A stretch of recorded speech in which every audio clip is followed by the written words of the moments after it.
اور محبوبیت کا تاج بھی عطا فرمایا۔ وہ خاتم النبیین بن کر کے بھی تشریف لائے اور جانے کائنات بن کر کے بھی تشریف لائے۔ حسن میں بھی یکتا، علم میں بھی اللہ عز و جل کی عطا سے یکتا،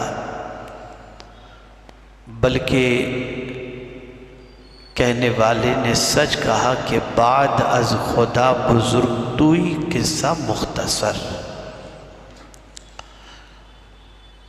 ایک سوال لوگوں کے ذہن میں ابھرتا ہے کہ حضور صلی اللہ علیہ وسلم پر صدیوں کے گزر جانے کے باوجود لوگ اتنی محبت حضور سے کیوں کرتے ہیں، اور رسول اعظم صلی اللہ تعالی علیہ وسلم جب ظاہری حیات کے ساتھ اس فرش گیتی پر جلوہ گر تھے تو لوگ حضور صلی اللہ علیہ وسلم پر فریفتہ اور مر مٹنے کے لیے کیوں تیار تھے؟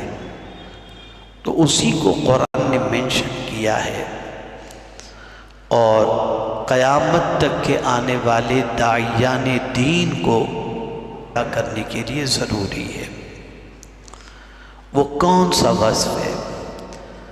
تو اللہ فرماتا ہے فَبِمَا رَحْمَةٍ مِّنَ اللَّهِ لِنْتَ لَهُمْ، اللہ کی رحمت سے آپ ان کے لیے نرم دل ہو۔ وَلَوْ كُنْتَ فَظًّا غَلِيظَ الْقَلْبِ لَانفَضُّوا مِنْ حَوْلِكَ، اگر آپ سخت دل ہوتے تو یہ آپ کے قریب سے غلاموں کا جمگٹا چھٹ جاتا۔ پتہ چلا نرمی اتنی عظیم چیز ہے جس کی وجہ سے لوگوں کے دلوں میں اللہ محبت پیدا فرماتا ہے۔ اور یہ بات ہمیشہ کے لیے ذہن میں رکھیں کہ رسول گرامی وقار صلی اللہ تعالی علیہ وسلم اتنے نرم دل تھے، اتنے نرم دل تھے کہ پیغمبر رحمت صلی اللہ علیہ وسلم کسی جانور کی بھی تکلیف کو نہیں دیکھ سکتے تھے۔ اعلیٰ حضرت عظیم البرکت امام عشق و محبت نے الامن والعلا کے اندر ایک حدیث نقل فرمائی ہے، ارشاد فرماتے ہیں اللہ جس کسی کو نرم دل عطا کر دے گویا اسے میری رحمت سے کچھ حصہ مل چکا ہے۔ یہ ہے نرمی۔ اس لیے اس کو اپنانا بے پناہ ضروری ہے۔ کبھی کبھی ایسا ہوتا ہے کہ انسان یہ محسوس کرتا ہے کہ غصے کے بغیر کام نہیں چلے گا، گرمی کے بغیر کام نہیں چلے گا، گالی کے بغیر کام نہیں چلے گا۔ یہ انسانوں کے بنائے ہوئے دستور اور طریقے ہیں۔ سچا طریقہ وہی ہے جو قرآن عطا کرے، اور سچا طریقہ وہی ہے جو حضور صلی اللہ علیہ وسلم عطا فرمائے۔ پھر کل جہاں پر 4.5 پارے مکمل ہوئے، اس کی آخری آیت کا جو ٹکڑا ہے بڑا عظیم ہے۔ فرمایا وَمَنْ أَصْدَقُ مِنَ اللَّهِ حَدِيثًا،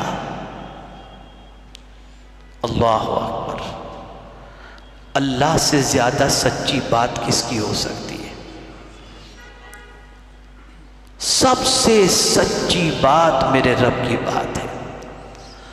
اور ایک مومن کو یہ عقیدہ رکھنا چاہیے کہ اللہ عز و جل جو فرماتا ہے وہ سچ ہے، اور اس کی سچائی پر پورا یقین کامل ہونا چاہیے۔ 2 طریقے کی آیت کل آئی وَمَنْ أَصْدَقُ مِنَ اللَّهِ حَدِيثًا، اور آج کی تلاوت کے اندر آئی وَمَنْ أَصْدَقُ مِنَ اللَّهِ قِيلًا۔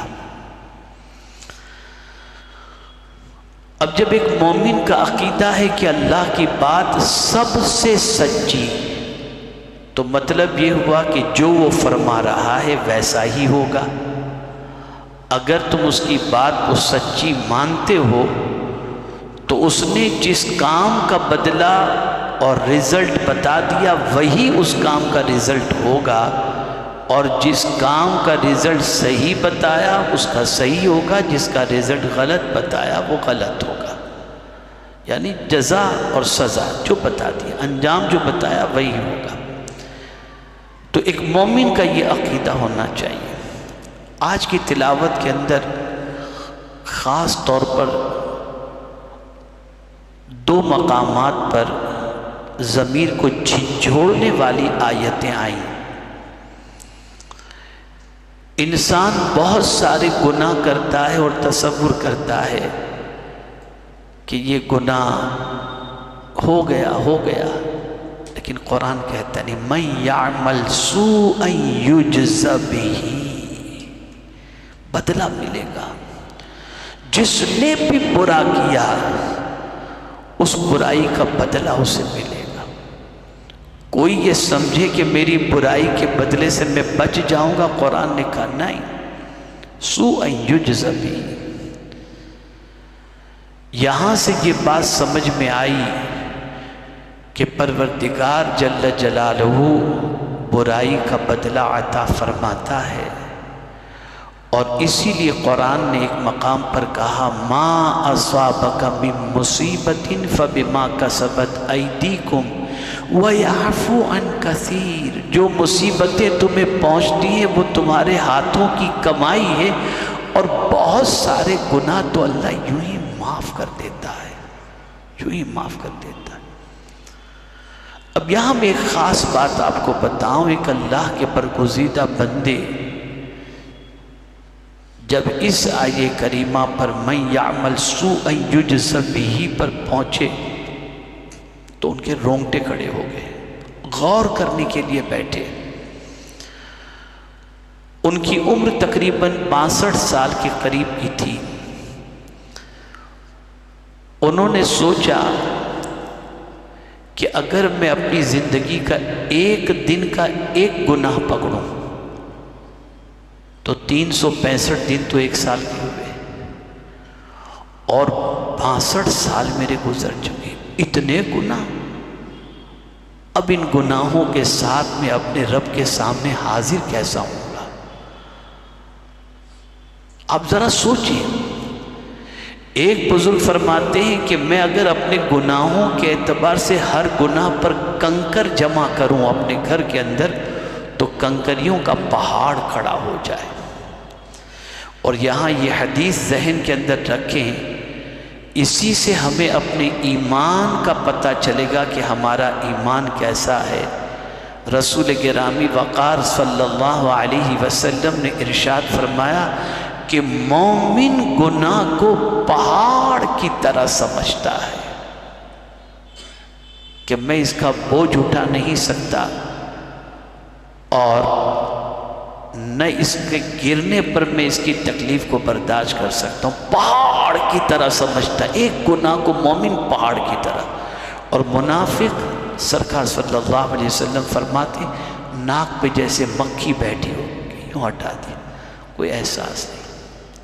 کیا یہ سچ نہیں کہ آج کے دور کا مسلمان مکھی ہی کی طرح گناہ کو سمجھ رہا ہے، اور سیلاب آیا ہوا ہے گناہوں کا، العیاذ باللہ، سیلاب آیا ہوا ہے۔ اسی کو آج زمین جھنجھوڑتے ہوئے آج ایک آیت کریمہ یستخفون من الناس ولا یستخفون من اللہ وہو معہم، لوگوں سے چھپتے ہو، اللہ سے تو تم چھپ نہیں سکتے۔ آدمی جب گناہ کرنا چاہتا ہے تو لوگوں سے چھپ کر گناہ کرتا ہے نا، تو آپ انسانوں سے چھپ کر گناہ کر سکتے ہو، لیکن قرآن کہتا ہے وَلَا يَسْتَخْفُونَ مِنَ اللَّهِ وَهُوَ مَعَهُمْ، اللہ سے چھپ کر گناہ نہیں کر سکتے۔ اس سے کہاں چھپو گے؟ کہاں انسان اس سے چھپ سکتا ہے؟ اس کی شان خود وہ قرآن میں بیان کرتا ہے ان اللہ لا یخفی علیہ شیء فی الارض ولا فی السماء، آسمان و زمین میں کوئی چیز بھی ایسی نہیں، چیز کس کو کہتے ہیں؟ اب چیز بھی سمجھ لیجئے، اذا اراد شیئا ان یقول له کن فیکون، یہ چھوٹا سا ذرہ بھی ہے نا، یہ بھی چیز ہے۔ اللہ عز و جل نے جس چیز کو پیدا کرنا چاہا، کہا ہو جا، وہ چیز وجود میں آ گئی۔ اب وہ چاہے ذرہ ہو چاہے کچھ بھی ہو، اور ہر چیز کی پوزیشن کیا ہے؟ وَإِن مِّن شَيْءٍ إِلَّا يُسَبِّحُ بِحَمْدِهِ، ہر چیز اللہ کی تسبیح کرتی اور حمد بیان کرتی ہے۔ تو کوئی بھی چیز، ایک ذرہ بھی جو ہے نا، اسی لیے قرآن مقدس میں اللہ نے فرمایا فَمَن يَعْمَلْ مِثْقَالَ ذَرَّةٍ خَيْرًا يَرَهُ۔ اس لیے ہمیشہ اس چیز کو ذہن میں رکھنا چاہیے کہ یہ جو ذہن ہے چھپ کر کے گناہ کرو تو انسانوں سے چھپ سکتے ہیں، خدا سے نہیں چھپ سکتے، اس سے کوئی نہیں چھپ سکتا، کہیں بھی ہو وہ دیکھتا ہے، وہ جانتا ہے، اس سے کوئی چیز پوشیدہ نہیں۔ یعلم خائنۃ الاعین وما تخفی الصدور، دل کے چھپے ہوئے بھید کو بھی وہ جانتا ہے۔ بلکہ ایک جگہ قرآن نے جھنجھوڑا، اور جھنجھوڑتے ہوئے انسان سے کہا بل یرید الانسان لیفجر امامہ، اتنا ڈیرر انسان ہو گیا، اس کے اندر اتنی ڈیرنگ پیدا ہو گئی کہ وہ گناہ اللہ کے سامنے کر رہا ہے۔ یعنی اس کا عقیدہ ہے میرا مولا مجھے دیکھ رہا ہے، پھر بھی وہ گناہ کر رہا ہے۔ کہاں چھپے گا انسان؟ کدھر چھپ کر کے وہ گناہ کرے گا؟ کہیں کوئی انسان چھپ نہیں سکتا۔ یہی وجہ ہے کہ ایک شیخ تھے، وہ اپنے ایک نوجوان مرید کو بہت چاہتے تھے، تو اور جو مریدین تھے ان کے دل میں یہ خیال پیدا ہوا کہ آخر اس میں ایسی کون سی خوبی ہے کہ حضرت اسے بہت چاہتے ہیں۔ یہ بات حضرت کے کانوں تک پہنچی تو حضرت نے اس کے چاہنے کی وجہ کے اظہار کے لیے ایک فیصلہ فرمایا، ایک پرندہ دیا سب کے ہاتھ میں اور فرمایا جاؤ اس کو جا کر ایسی جگہ ذبح کرو جہاں کوئی دیکھنے والا نہ ہو۔ سب بھاگے لے کر کے، اور جب سب بھاگے تو کوئی دیوار کے پیچھے، کوئی درخت کے پیچھے، کوئی کہاں، چھپ چھپ کے سب نے ذبح کیا۔ لیکن جس مرید کو حضرت بہت زیادہ چاہتے تھے وہ زندہ پرندہ لے کر کے حاضر ہو گیا۔ سب نے حضرت کے پوچھنے پر جواب دیا حضور ہم نے ایسی جگہ ذبح کیا ہے جہاں کسی نے دیکھا ہی نہیں، کوئی دیکھنے والا نہیں تھا۔ کسی نے کہا دیوار کے پیچھے، کسی نے کہا درخت کے پیچھے، اس طریقے سے لوگوں نے اپنے حساب سے کہا۔ پھر جو زندہ پرندہ لے کر کے جو مرید آیا تھا جسے آپ بہت چاہتے تھے، آپ نے اس سے فرمایا کہ تو نے ذبح نہیں کیا؟ کہا حضور آپ نے فرمایا تھا ایسی جگہ ذبح کرنا جہاں کوئی دیکھنے والا نہ ہو، تو مجھے کوئی ایسی جگہ نظر نہیں آئی جہاں خدا دیکھنے والا نہ ہو، اس لیے میں زندہ لے کر کے حاضر ہو گیا۔ تب سب مریدوں کی آنکھیں کھلی کہ اس مرید کو حضور کیوں چاہتے ہیں، اس مرید کو۔ اور یہ تصور رمضان دینے کے لیے آتا ہے۔ ماہ رمضان کا سب سے بڑا سبق یہی ہے جسے ہم بھول گئے۔ سب سے بڑا سبق ماہ رمضان کا یہ ہے کہ یہ تصور زندہ کرنا کہ اللہ دیکھ رہا ہے۔ اس لیے غلطی سے بھی آدمی جو ہے وضو کرتے کرتے بھی پانی نہیں پی لیتا، پیاس لگی ہے تب بھی۔ گھر میں فریج میں کھانا پڑا ہوتا ہے، اکیلا ہوتا ہے پھر بھی نہیں کھاتا، کوئی دیکھنے والا نہیں ہوتا پھر بھی۔ وجہ یہی ہے کہ ایک ہی چیز سوچتا ہے کوئی نہیں دیکھتا، خدا تو دیکھ رہا ہے۔ اور یہ 2-3 دن کی پریکٹس نہیں کروائی جاتی، 1 مہینے کی پریکٹس کروائی جاتی، لیکن پھر بھی تبدیلی نہیں آتی۔ بڑی پیاری بات کسی نے کہی ہے کہ ہم کیا ہیں وہ دکھانے رمضان مبارک آتا ہے، ماہ رمضان آتا ہے، ہم کیا ہیں۔ توجہ چاہوں گا اس جملے پر. ہم کیا ہیں یہ دکھانے ماہ رمضان آتا ہے. اب آپ سوچتے ہوں گے کیا مطلب؟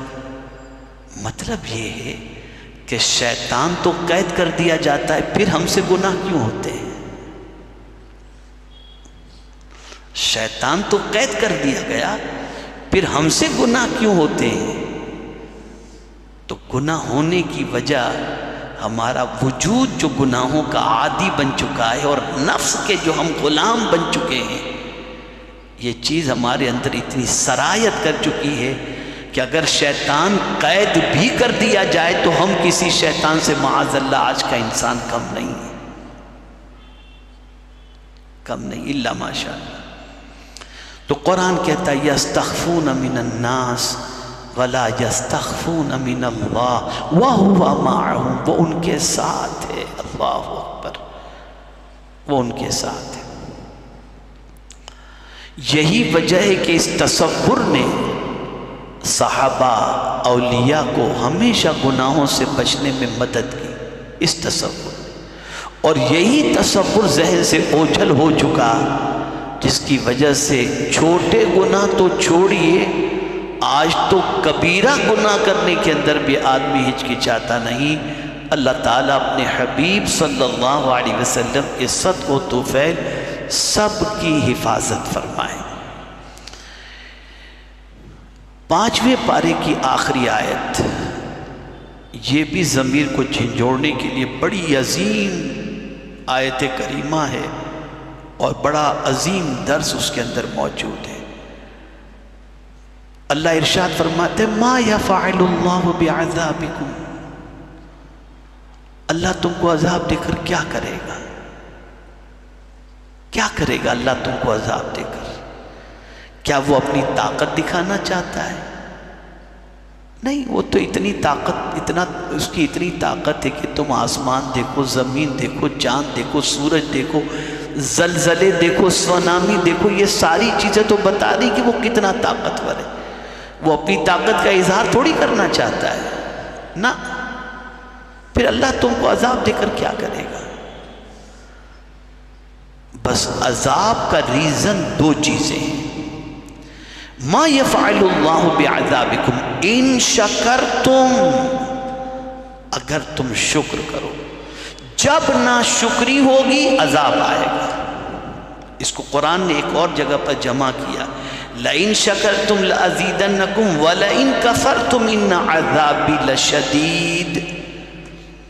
شکر کرو گے تو میں تمہیں زیادہ دوں گا، اور ناشکری کرو گے تو میرا عذاب سخت ترین ہے. تو اللہ عذاب اس وقت دیتا ہے جب اس کی نعمت کی ناقدری ہوتی ہے. اللہ عذاب میں اس وقت گرفتار کرتا ہے جب انسان شکر کرنا چھوڑ دیتا ہے اور ناشکری اس کا وتیرہ بن جائے. اللہ کے ناموں میں سے ایک نام شاکر بھی ہے، شکور بھی ہے. اس کے معنی قدر کرنے والا، جیسا کہ قرآن مقدس میں وَمَن تَطَوَّعَ خَيْرًا فَإِنَّ اللَّهَ شَاكِرٌ عَلِيمٌ، جو اللہ کی رضا کے لیے بھلائی کا کام کرے تو بے شک اللہ قدر کرنے والا ہے اور جاننے والا ہے. میرے پیارے آقا صلی اللہ علیہ وسلم کے پیارے دیوانوں، مصیبتوں کی سب سے بڑی جڑ جو ہے وہ ناشکری ہے، اور یہ ناشکری انسان کو تباہ کر دیتی ہے. اور شکر کیسے؟ نعمت اگر ہم چاہتے ہیں کہ جو نعمت اللہ نے ہمیں عطا فرمائی، یہ نعمت اللہ ہم سے چھینے نہیں، اس کا کیا طریقہ ہے؟ تو میرے آقا صلی اللہ علیہ وسلم فرماتے نعمت وحشی درندے کی طرح ہے، اگر اس کو تم باندھ کے نہیں رکھو گے تو وہ بھاگ جائے گا. ایسے ہی نعمت کے لیے بھی باندھنا ضروری ہے. صحابہ نے پوچھا کیسے باندھنا؟ تو سرکار نے فرمایا قید النعمت بالشکر، نعمت کو باندھ دو شکر ادا کر کے. تم شکر ادا کرو گے تمہارے پاس سے نعمت جائے گی ہی نہیں. یہ اس کا دستور ہے، یہ دستور ہے. اسی لیے ایمان کے جانے کے حوالے سے جو چیز بتائی گئی وہ کون سی چیز ہے جس سے ایمان کے جانے کا خطرہ ہے، تو امام غزالی علیہ رحمہ فرماتے ہیں اگر کوئی ایمان پر اللہ کا شکر ادا نہ کرے، ڈر ہے کہ اس کا ایمان اس سے رخصت ہو جائے گا۔ تو شکر بہت بڑی نعمت ہے، لیکن اللہ جانتا ہے کہ اس کے بندوں میں شکر کرنے والے زیادہ ہیں کہ نہیں، تو اسی نے خود فرما دیا وَقَلِيلٌ مِّنْ عِبَادِيَ الشُّكُورُ، میرے بندوں میں کم ہیں شکر ادا کرنے والے، بہت کم ہیں شکر۔ ہم شکایت کا دفتر کھولے ہمیشہ رہتے ہیں جس کی کوئی انتہا نہیں، یہ شکایت وہ شکایت، یہ پریشانی وہ پریشانی، بس یہی سب چلتا رہتا ہے۔ جو ہے اس پر اللہ کا شکر ادا نہیں کرتے۔ آپ ذرا پرندوں کو دیکھیں، چرندوں کو دیکھیں تو آپ کو پتہ چلے گا، روزانہ مرغی کھاتے ہیں، لیکن کبھی دیکھا آپ نے ایک قطرہ پانی پی کر مرغی آسمان کی طرف سے اونچا کر کے اللہ کا شکر ادا کرتے ہیں، اللہ تیرا شکر ہے۔ ہم ٹنوں پانی پی لیتے ہیں لیکن اللہ کا شکر ادا کرنے کا خیال نہیں۔ تو اللہ کا شکر، ما یفعل اللہ بعذابکم، اللہ تم کو عذاب دے کر کے کیا کرے گا، ان شکرتم، اگر تم شکر ادا کرو۔ ہر حال میں اللہ کا شکر، ہر حال کے اندر۔ شکر کے بھی 3 طریقے بتائے گئے۔ ایک طریقہ تو یہ ہے کہ الحمدللہ کہہ کر شکر ادا کریں، جیسا کہ حضرت ابراہیم علیہ السلام کو اللہ نے حضرت اسماعیل جیسا بیٹا عطا کیا، وہ بھی بڑھاپے میں، تو فوراً انہوں نے کہا الحمدللہ الذی وہب لی علی الکبر اسماعیل و اسحاق۔ ہدایت ملی اللہ کی عطا سے، تو کہنے والے نے کہا الحمدللہ الذی ہدانا لہذا وما کنا لنہتدی لولا ان ہدانا اللہ۔ اللہ کا شکر ادا کریں، اور اللہ کے شکر میں لفظ الحمدللہ اسی کو کیوں رکھا گیا کہ اس کے ذریعے اللہ کا شکر، تو بندہ اپنے رب کی تعریف کرتا ہے کہ تمام تعریف اللہ عز و جل کے لیے۔ اب جب کوئی بندہ یہ کہتا ہے تو گویا یہ اپنے رب کی اس طرح سے حمد بیان کر رہا ہے کہ میرا مولا یہ سن کر بہت راضی ہوتا ہے، اور ایسے کہنے والے پر اپنی نعمتوں کو مزید نچھاور کر دیتا ہے۔ تو الحمدللہ ایک طریقہ شکر کا یہ ہے۔ دوسرا طریقہ سجدہ، کہ کسی نعمت کے ملنے پر فوراً سجدے میں چلے جاؤ، اے اللہ تیرا شکر ہے، میں اس نعمت کے لائق نہ تھا جو نعمت تو نے عطا فرمائی۔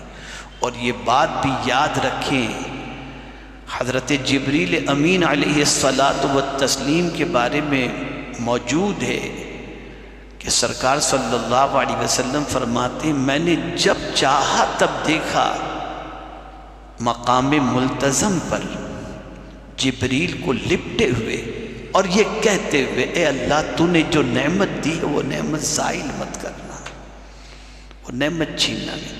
اس لیے حضور صلی اللہ علیہ وسلم کی بھی یہ دعا رہی اللہم انی اعوذ بک من زوال نعمتک۔ یہ بڑی عظیم چیز ہے، نعمت کا شکر ادا کریں گے یہ نہیں جائے گی، نعمت میں اضافہ ہوتا چلا جائے گا، برکتیں ملتی چلی جائیں گی۔ شکر کے 3 طریقے ہیں، پہلا الحمدللہ، اور دوسرا طریقہ سجدہ کرنا، نعمت ملی فوراً سجدے میں 2 رکعت سجدہ شکر بجا لائے، مولا تیرا کرم، کوئی کام ہو گیا سجدہ شکر بجا لائے، اللہ کو یہ عطا بہت پسند ہے۔ اور تیسرا طریقہ یہ ہے کہ اس نعمت کی قدر کرو، جو نعمت اللہ نے دی ہے اس کو مس یوز مت کرو۔ جن کاموں میں خرچ کرنے کے لیے کہا ہے انہی کاموں میں خرچ کرو، نعمت اس کی دی ہوئی اور کام ہم شیطان کا کریں گے، خرچ گناہوں میں کریں گے۔ یار ایک بیٹے کو آپ اگر کوئی چیز 2 پیسے دو، 50 100 500 1000 روپے، اور وہ بیڑی سگریٹ میں اڑا کر کے آ جائے تو آپ برداشت نہیں کرتے، تجھے اسی لیے میں نے پیسے دیے تھے کہ تو یہ کام کر۔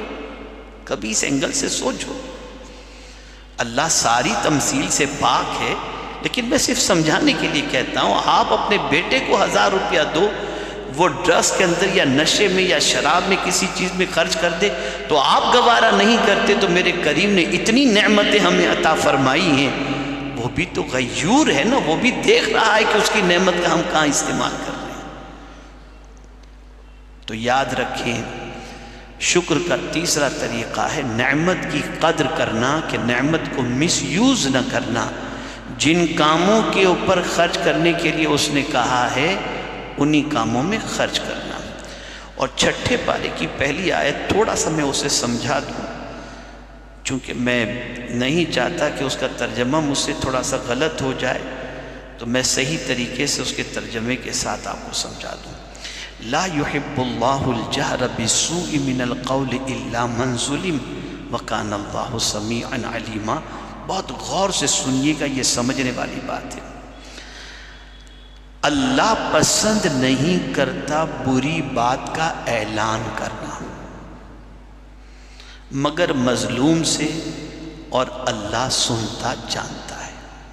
اللہ پسند نہیں کرتا بری بات کا اعلان کرنا۔ کیا مطلب؟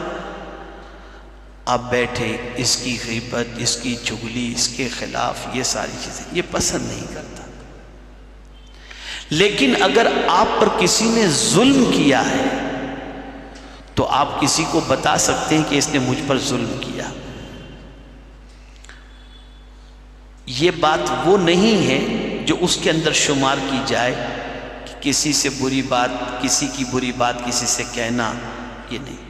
ظلم جس کسی پر ہوا وہ اپنے ظلم کی بات کسی کے سامنے بھی رکھ سکتا ہے، لیکن بری بات کا اعلان کرنا یہ اللہ کو پسند نہیں۔ اور یہ اسی لیے اللہ کے رسول صلی اللہ علیہ وسلم نے غیبت کی مذمت کرتے ہوئے فرمایا الغیبت اشد من الزنا، زنا سے بھی سخت ترین اگر کوئی گناہ ہے نا تو وہ غیبت ہے۔ اب غیبت کسے کہتے ہیں؟ کسی میں کوئی ایسی چیز نہیں ہے اور آپ اس کے پیٹھ پیچھے بیان کریں اس کے بارے میں، یہ ہوئی غیبت۔ دیکھیے پیٹھ پیچھے کی بات پر میں آپ کو بتاؤں کتنا فرق ہے، اللہ اکبر۔ کسی کی برائی جو چیز اس کے اندر نہیں ہے اس کے پیٹھ پیچھے آپ اگر کہیں وہ ہے غیبت۔ اور غیبت کیا ہے؟ تو قرآن کہتا ہے اپنے مردار بھائی کا گوشت کھانا۔ وَلَا يَغْتَبْ بَعْدُكُمْ بَعْدًا أَيُحِبُّ أَحَدُكُمْ أَنْ يَأْكُلَ لَحْمَ أَخِيهِ مَيْتًا۔ یہ غیبت کرنا مردار بھائی کا گوشت کھانا ہے۔ تو یہ غیبت بھی پیٹھ پیچھے کی بات ہو گئی۔ لیکن اگر یہی مومن کسی مومن کے لیے پیٹھ پیچھے دعا کرے تو اب اس کا مقام کیا ہے جانتے ہیں؟ حضور صلی اللہ علیہ وسلم ارشاد فرماتے کسی مومن کے لیے اس کے پیٹھ پیچھے دعا کرنا احرام کی حالت میں میدان عرفات میں دعا کرنے کے برابر ہے۔ یعنی کوئی حاجی احرام کی حالت میں میدان عرفات میں دعا کرے تو اس دعا کا جو مقام ہے وہ مقام کسی مومن کے لیے اس کے پیٹھ پیچھے دعا کرنے کا ہے۔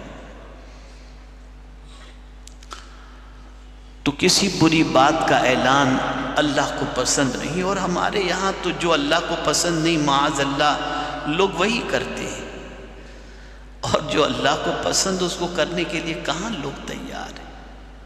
تو تھوڑی سی سوچ بنانی چاہیے، تھوڑی سی عقل کا استعمال کرنا چاہیے۔ اسی کے ساتھ ساتھ قرآن مقدس میں اور 2 آیتیں بہت عظیم آئیں، میں سمجھتا ہوں انہی 2 آیتوں پر آج میں اپنی گفتگو کو ختم کروں گا۔ اسے ذہن کے اندر بٹھا لوں۔ آپ کا اور ہمارا مددگار ہے کون؟ اس کو سمجھیں آپ۔ کون ہے ہمارا مددگار؟ کون ہے ہمارا دوست؟ اس کو قرآن نے آج مینشن کیا ہے، یعنی آج کی تلاوت میں یہ آیتیں آئیں۔ انما ولیکم اللہ ورسولہ والذین آمنوا،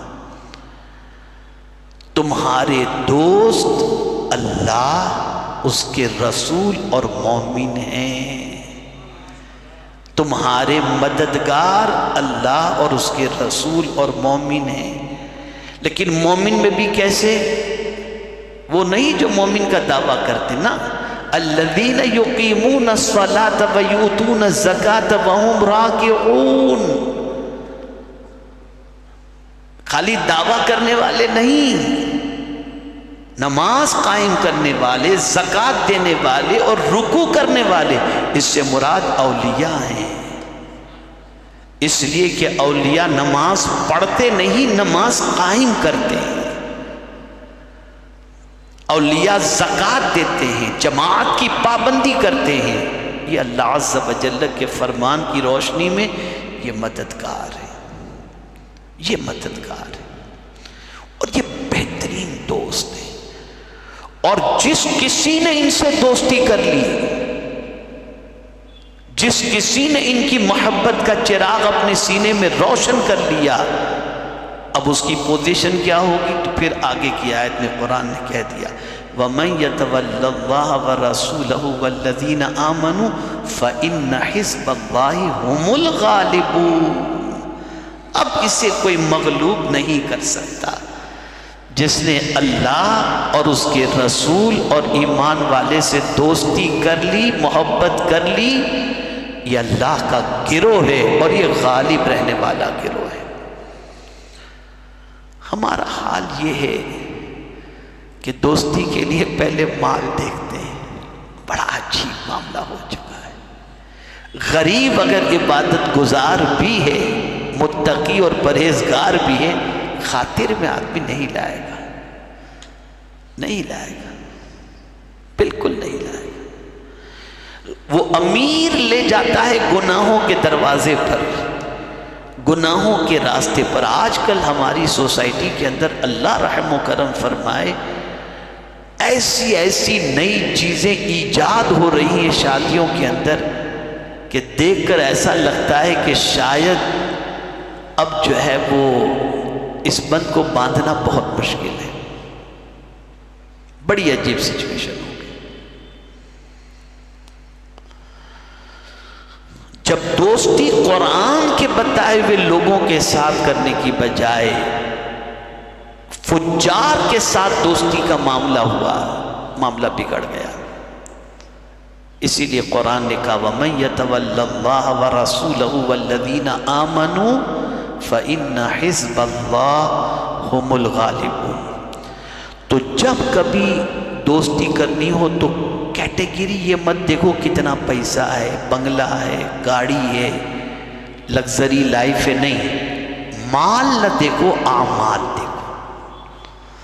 جب آپ اعمال دیکھیں گے نا تو پھر آپ دیکھیں گے کہ ان کی صحبت میں بیٹھنے سے آپ کو آخرت کی یاد ملے گی، آخرت کی تیاری کا جذبہ ملے گا اور آخرت کا شوق پیدا ہوگا۔ اسی کے ساتھ ایک بہت عظیم آیت آج آئی جسے بھی سمجھنا بہت ضروری ہے۔ ہم دیکھتے ہیں کہ بغیر عذر شرعی کے کچھ لوگ تو کھڑے کھڑے بھی نماز پڑھتے ہیں تو بھی ایسے کہ جیسے ایک بوجھ نماز ہے جس کو اتار رہے ہیں، مردے کی طرح ایک دم اس طریقے سے۔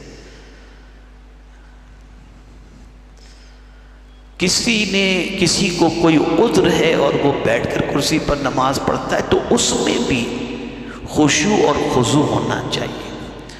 اس لیے کہ آج کی ایک آیت قرآن شریف کی آئی ان المنافقین یخادعون اللہ وہو خادعهم واذا قاموا الى الصلاة قاموا کسالی یراؤون الناس ولا یذکرون اللہ الا قلیلا۔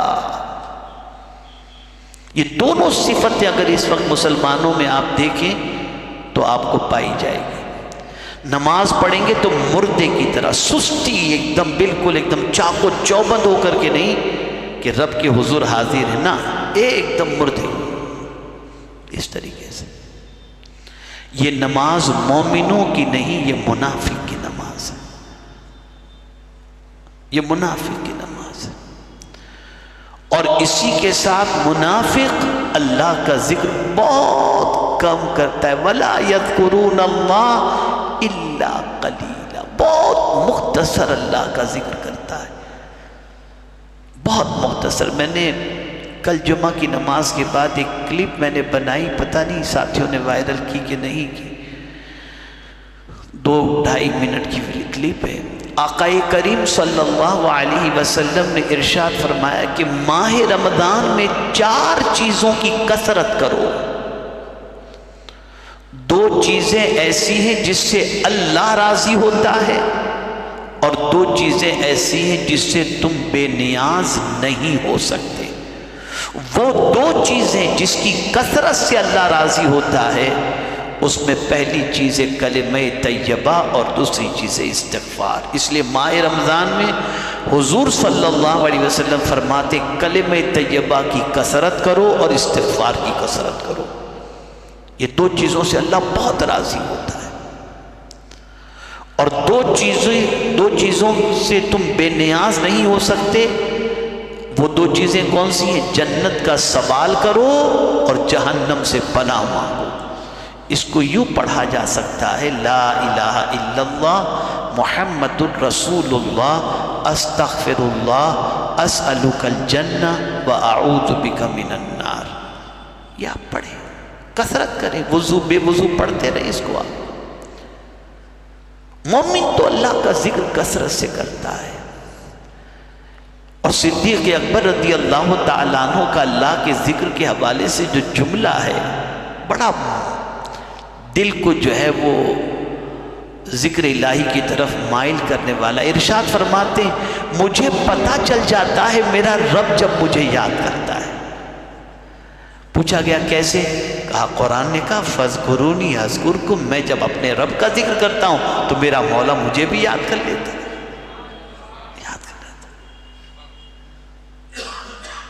تو اللہ کا ذکر کثرت سے کرو. اللہ کو کبھی نہ بھولو. کھانے سے پہلے اسے یاد کرو، کھانے کے بعد اسے یاد کرو، پانی پینے سے پہلے یاد کرو، پانی پینے کے بعد یاد کرو. اٹھتے بیٹھتے چلتے پھرتے اس کو یاد کرتے رہو، اس کا ذکر کرتے رہو. اس لیے کہ جو اللہ کے ذکر کے اندر اپنی زبان کو تر رکھے، قادر مطلق اس بندے پر کرم کی خاص نظر یہ فرماتا ہے. اور تو بہت کرم کی نظر ہوتی ہے، ایک خاص کرم کی نظر یہ ہوتی ہے کہ اللہ اس کے دل کو مطمئن کر دیتا ہے، اطمینان کی دولت سے بھر دیتا ہے. تو میرے پیارے آقا صلی اللہ علیہ وسلم کے پیارے دیوانوں، یہ چند کلمات خیر تھے جو میں نے آپ کی سماعتوں کے حوالے کیے. اور بھی بہت ساری آیتیں ایسی ہیں جن پر تبصرہ کرنا ضروری بھی ہے، لیکن وقت میں سمجھتا ہوں جتنا میں نے لیا اور جتنا آپ نے دیا یہ آج کے لیے کافی ہے. اور آپ سب لوگوں کی دعاؤں سے اللہ عز و جل نے کرم فرمایا تو انشاءاللہ کل صبح کی میری روانگی مدینہ منورہ کے لیے ہوگی انشاءاللہ. اور آپ لوگ درس قرآن سے محروم نہ رہیں، اس کے لیے الحمدللہ ہمارے ادارے کے بہترین عالم اور ساتھ ہی ساتھ ازہر یونیورسٹی سے جنہوں نے تعلیم بھی حاصل کی یہاں سے اپنے ادارے سے پڑھنے کے بعد، حضرت علامہ مفتی شاہد رضا ازہری نجمی، وہ انشاءاللہ کل سے آپ کو درس قرآن دیں گے. آپ اسی ذوق و شوق کے ساتھ بیٹھیں اور یہ صرف سمجھنے کی نیت سے بیٹھیں کہ ہمارا رب ہمیں کیا فرما رہا ہے. انشاءاللہ بہت کچھ آپ سیکھیں گے اور آپ کی معلومات میں اضافہ ہوگا. ظہر بعد بھی یہاں پر الحمدللہ امام صاحب درس دیتے ہیں، ان کے درس میں بھی بیٹھیں. جتنا ہو سکے دین سیکھو کہ یہی دین ہمارے دن کو بھی سنوار دے گا، رات کو بھی سنوار دے گا اور آخرت کو بھی سنوار دے گا. اللہ ہم سب پر کرم کی نظر فرمائے. وَمَا عَلَيْنَا إِلَّا الْبَلَاغُ الْمُبِينُ. الحمدللہ رب العالمین والصلاة والسلام علی سید الانبیاء والمرسلین وعلی آلہ واصحابہ الطیبین الطاہرین. اللہم انکا عفو تحب العفو فاعف عنا یا کریم اللہم اجعلنا من عبادک الشاکرین اللہم اجعلنا من عبادک القائمین اللہم اجعلنا من عبادک الراکعین اللہم اجعلنا من عبادک القانتین اللہم ربنا لا تجعلنا فتنة للقوم الظالمین ونجنا برحمتک من القوم الكافرین اللہم ارحم اللہم ارحم اللہم ارحم امت محمد صلی اللہ علیہ وسلم اللہم اغفر امت محمد صلی اللہ علیہ وسلم اللہم فرج عن امت محمد صلی اللہ علیہ وسلم اللہم ربنا آتنا فی الدنیا حسنہ وفی الآخرۃ حسنہ وقنا عذاب النار۔ یا اللہ یا رحمان یا رحیم، آقا کریم صلی اللہ علیہ وسلم کے صدق و طفیل سرمایہ اہل سنت حضور مفکر اسلام حضرت علامہ قمر الزمان خان اعظمی صاحب کو شفائے عاجلہ کاملہ نصیب فرما، ہمارے جتنے مشائخ و علماء بیمار ہو سب کو شفا عطا فرما، ہم سب کو بھی شفا عطا فرما۔ الہ العالمین جو مومنین و مومنات اس دنیا سے کچھ کر گئے ہیں ان کی مغفرت فرما۔ الہ العالمین ہم سب کا خاتمہ ایمان پر فرما اور ہمیں ماہ رمضان المبارک کے احترام کی توفیق نصیب فرما، اور ماہ رمضان المبارک کے اندر اس کے مقصد کو پورا کرنے کی ہمیں توفیق عطا فرما۔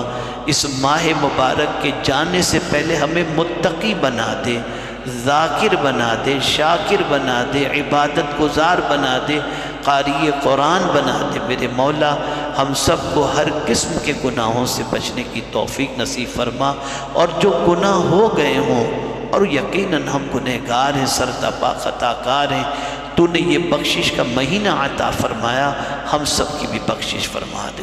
وصلی اللہ تعالی علی خیر خلقہ و نور عرشی سیدنا محمد و آلہ و صحابہ اجمعین۔